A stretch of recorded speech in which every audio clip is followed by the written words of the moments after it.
Presiden Prabowo menegaskan tidak akan merombak kabinetnya untuk saat ini. Kepala negara menilai kabinet Merah Putih dianggap solid dan bekerja dengan baik. Namun kritik bermunculan, sejumlah menteri dianggap tidak maksimal dalam menjalankan amanahnya. Lantas apa pertimbangan Presiden Prabowo tidak merombak kabinetnya di tengah isu reshuffle yang menguat? Sudah bersama kami Hendra Satrio selaku analisis komunikasi politik. Selamat sore Bang Hensa. Terima kasih, selamat sore Wendy. Ya, Bang Hesa, Presiden Prabowo Subianto menegaskan tidak akan merombak kabinetnya dalam waktu dekat. Apakah ini artinya seluruh kinerja kabinet sudah dinilai optimal, Bang Hensa? Ya, itu kan semangatnya Presiden bagus ya. Dia ingin sekali membuat nyaman timnya gitu. Timnya bekerja secara nyaman. Tapi kan Pak Presiden kalau tentang kabinet, saya mencatat selain dia berkali-kali mengatakan bahwa dia puas dengan kabinetnya, dia juga pernah mengatakan bahwa nilai pemerintahan buat dirinya masih 6 gitu ya. Maka saya yakin Presiden Prabowo ingin tuh menambah poin pemerintahannya dari 6 menjadi 7, 8, 9, 10 lah mungkin ya. Nah, untuk menjadi 7, 8, 9 saya mungkin terjadi perombakan-perombakan, itu kan yang terjadi. Karena kesempatan untuk merombak itu kan ada. Tapi yang menarik, Win, ini masyarakat nampaknya perhatian sekali dengan pemerintahan Pak Prabowo. Makanya kemudian walaupun masyarakat mengetahui bahwa itu haknya Presiden untuk mengubah, tapi kerap menyampaikan masukan-masukan untuk segera memperbaiki jajaran kabinetnya. Dan Pak Prabowo ini kan sosok pemimpin yang mendengarkan rakyat. Contohnya apa ya, waktu hari peringatan Pancasila, hari lahir Pancasila 2 Juni lalu, beliau nampak sekali mendengarkan rakyat dan memberikan teguran keras kepada para menterinya untuk bekerja dengan baik atau kemudian ditindak atau diganti. Nah, kalau dalam teori politik itu biasanya pergantian kabinet itu terjadi karena 3 hal biasanya. Yang pertama, subjektif like and dislike. Nah, subjektif like and dislike ini kalau dalam sejarahnya Pak Prabowo itu ada 2 hal juga, yaitu menteri-menteri yang gaduh dan menteri-menteri yang tidak bisa memanage stakeholdernya. Jadi kalau sebelumnya Menteri Pendidikan Tinggi tidak bisa memanage stakeholdernya itu artinya mahasiswanya demo, gaduh, kemudian didemo sendiri oleh karyawannya. Nah itu dia tidak bisa memanage stakeholdernya. Kemudian yang kedua, itu subjektif politis. Nah ini dihitung nih. Kira-kira kalau menteri-menteri ini diganti secara politik, dukungan dia dari masyarakat, dukungan presiden dari masyarakat, kemudian kekuatan politik itu berkurang atau tidak. Kalau nggak berkurang, ya bisa diganti itu menterinya. Yang terakhir tentu saja adalah objektivitas kinerja ya. Nah itu Pak Prabowo punya penilaiannya sendiri. Tapi yang menarik, sekali lagi saya ulang, ini rakyat memperhatikan betul nih kinerja pemerintahannya Pak Prabowo sehingga memberikan masukan-masukan, ayo dong kapan diganti kan ibaratnya sebuah tim sepak bola itu ada pergantian 5 kali nih sekarang. Ya kemudian masyarakat atau rakyat memberikan masukan, Pak, itu kelihatannya gelandang kiri sama gelandang kanannya perlu diganti tuh Pak supaya bisa mencetak gol lebih banyak. Kan itu bagus sebetulnya, dan nampaknya Prabowo untuk saat ini kan memang belum ingin mengganti itu. Jadi dia bilang saya puas sebagai user. Tapi kalau kita lihat dari atau kita analisa dari berbagai pidatonya Pak Prabowo dan cara Pak Prabowo mengganti menterinya, nampaknya hanya tinggal menunggu waktu saja, Wendy.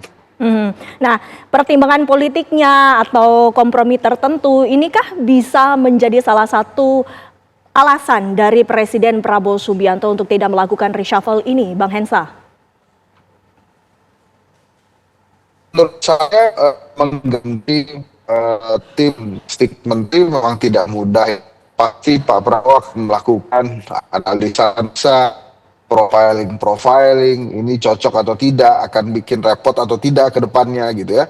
Baru kemudian dia melakukan pergantian-pergantian yang memang diperlukan oleh presiden gitu. Nah, yang menarik juga kan tentang PDI Perjuangan ya, karena beberapa kali Pak Prabowo dan Ibu Mega bersua dan berbicara sangat hangat gitu tentang ya mereka berdua lah yang memahami itu mereka bicara apa, tapi gosipnya langsung beredar nampaknya PDI Perjuangan akan masuk ke kabinet dan sangat mungkin dapat 3 menteri. Nah kalau udah dapat begini kan pasti banyak juga pertimbangan-pertimbangannya, kira-kira menteri-menteri apa nih yang akan diganti oleh Pak Prabowo dan siapa saja yang bakal masuk ke pemerintahan gitu. Nah itu kan hal-hal seperti itu yang sebetulnya tinggal ditunggu oleh masyarakat, Fendi. Pertimbangan-pertimbangan lainnya yang juga menjadi catatan dari publik yang tadi Anda sebutkan, rakyat itu sangat peduli dengan pemerintahan dari Presiden Prabowo Subianto. Ada pula yang menilai bahwa ada kementerian ataupun menteri yang tidak sejalan dengan Presiden. Ini bagaimana Anda menanggapinya?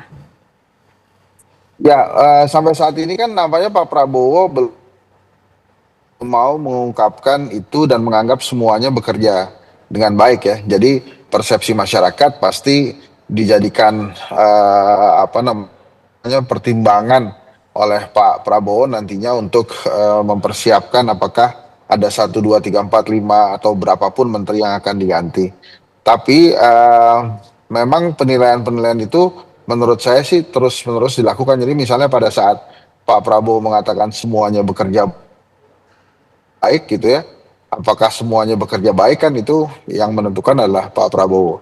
Lagi pula terkadang juga dilihat dari mungkin hitung-hitungan keleluasaan dan ketepatan waktu kapan kementerian itu akan diganti. Karena kan kita harus lihat juga Windy, beberapa saat lagi Pak Prabowo akan mengeluarkan berbagai flagship program baru gitu. Yang pertama misalnya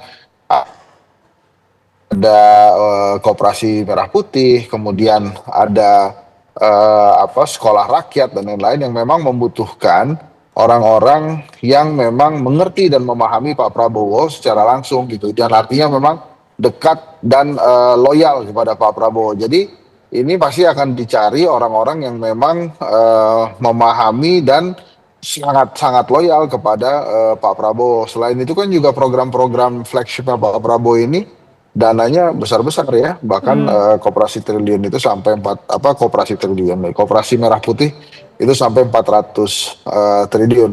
Jadi kalau menurut saya Win, ini kita tunggu waktu aja kapan kira-kira Pak Prabowo akan melakukan perombakan kabinet itu. Nah, artinya menurut Anda ada kemungkinan untuk dilakukan reshuffle. Nah, peluangnya untuk PDIP sendiri seperti apa?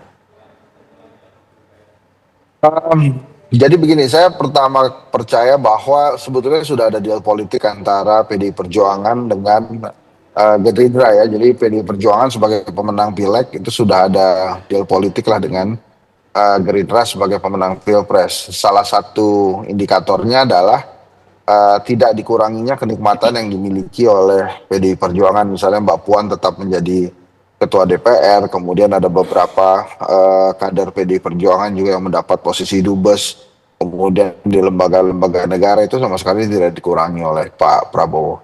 Nah perihal kemudian apakah mau masuk kabinet atau tidak, saya rasa itu hanya waktu saja yang bisa membuktikan bahwa kemudian PDI Perjuangan akan masuk ke dalam kabinet. Makanya saya tadi memprediksikan ada 3 menteri dan 3 wamen mungkin yang akan masuk ke dalam kabinet. Nah setelah itu apakah kemudian pemerintahan Prabowo menjadi lebih kuat secara politik akan lebih kuat, tapi secara lingkungan politik di Indonesia kemungkinan akan banyak aktivis-aktivis baru atau lembaga-lembaga baru yang membantu masyarakat untuk memantau kinerja pemerintahan karena kan semuanya sudah berada di dalam pemerintahan. Tapi kalau saya lihat per hari ini kepuasan-kepuasan itu sih ada.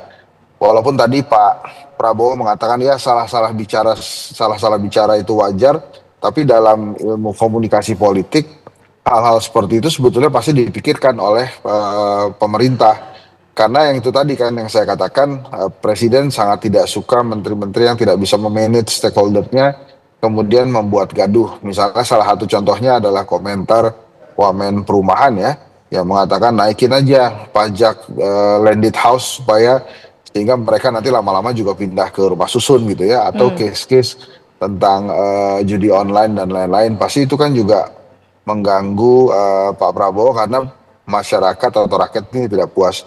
Pak Prabowo kan pada dasarnya memang ingin membuktikan bahwa dia memang pantas sebagai presiden, bukan hanya secara de facto de jure sebagai pemenang pemilu, tapi juga diterima dari hati rakyat Indonesia. Kenapa demikian? Karena sudah bertahun-tahun berkali-kali beliau menunggu kesempatan untuk menjadi presiden, sehingga saya yakin banyak hal yang diterjemahkan oleh Presiden Prabowo untuk membuktikan dirinya sebagai presiden terbaik yang pernah dimiliki oleh negeri ini. Makanya saya yakin sekali evaluasi demi evaluasi dia lakukan, dan nampaknya perlahan-lahan ada beberapa menteri yang tidak bisa mengikuti ritmenya, tapi ada beberapa menteri yang makin bisa mengikuti ritme, dan saya yakin Pak Prabowo sudah punya catatan itu gitu, Wendy.